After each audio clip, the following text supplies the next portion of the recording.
Hey, what's going on?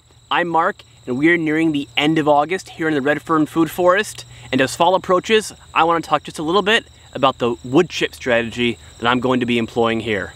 Let's go.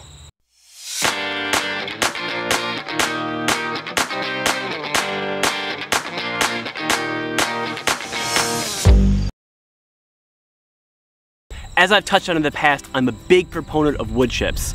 I was turned on to this strategy by a video I saw a few years ago called Back to Eden. The film features a gardener called Paul Gauchi and goes through his experiences, his strategy, and his theories around wood chip gardening. I'll leave a link in the description below if you want to check out that video. I highly recommend it, it's very cool. Anyway, after I saw this film, I did a lot more research on my own, and I decided the wood chip strategy is the strategy for me. I became convinced this was the way to go.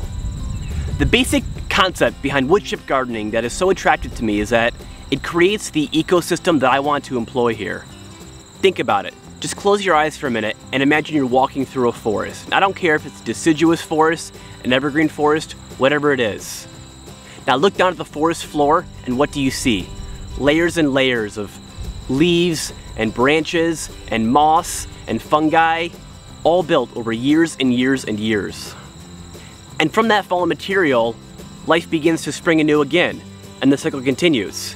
New trees come up in places where old ones fell down.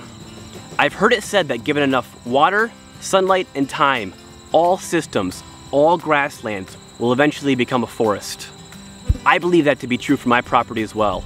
Just look around here. You can already see these young trees that are establishing themselves, growing up, and creating that young forest environment. Now what I can do as an external force is I can accelerate that process. And to me, the best way to accelerate that process is through wood chips, bringing in organic matter that's going to break down long term. The wood chips are going to jumpstart this system, so that instead of waiting decades for the forest to develop, we only have to wait years. The wood chips are going to suppress the growth of weeds and grasses and other undesired plants around the young trees. And as I lay them out, they're going to act as a giant sponge and they're going to soak up moisture when it rains. And then during dry times, they're going to slowly release that moisture, providing an even flow of water to the forest.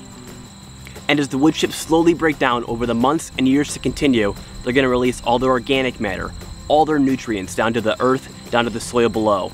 And that's what we're really doing here, building the soil up.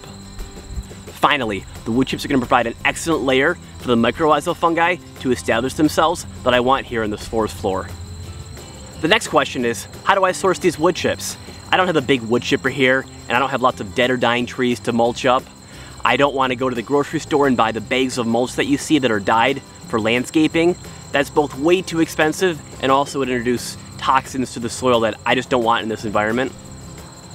I could try and order a few yards from a local landscaping company, but look around here. I need hundreds, if not thousands of yards of wood chips. I don't have that kind of money. I could go directly to the local composting or mulch drop site, which is something I highly recommend you look into, and you can see I have some behind me from that location right here. However, I don't have access to a truck on a regular basis, and hauling a few buckets of wood chips at a time is going to take a long time to fill up this forest. Instead, what I will be using is a service called Chip Drop. Chip Drop is a free service that connects gardeners with local arborists in their area who need to drop off their wood chips after performing a job. I've used this service once in the past on my old residence and it was excellent, but there are a few things you should know before signing up. First, you don't know when you'll receive a drop-off. It just depends on when a local arborist is in your area and looks you up. Perhaps most importantly, if you sign up for the logs as well as the wood chips, you're going to get some very, very big logs in your pile. Make sure you have a chainsaw or some way to cut them up and move them.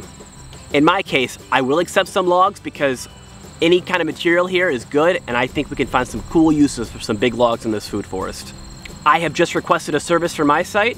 I don't know if the delivery will come tomorrow or 3 months from now. Hopefully we don't have to wait too long. I know that I will definitely share it with you as soon as it comes, and I'm very excited for it. Until next time, I'll see you in the forest.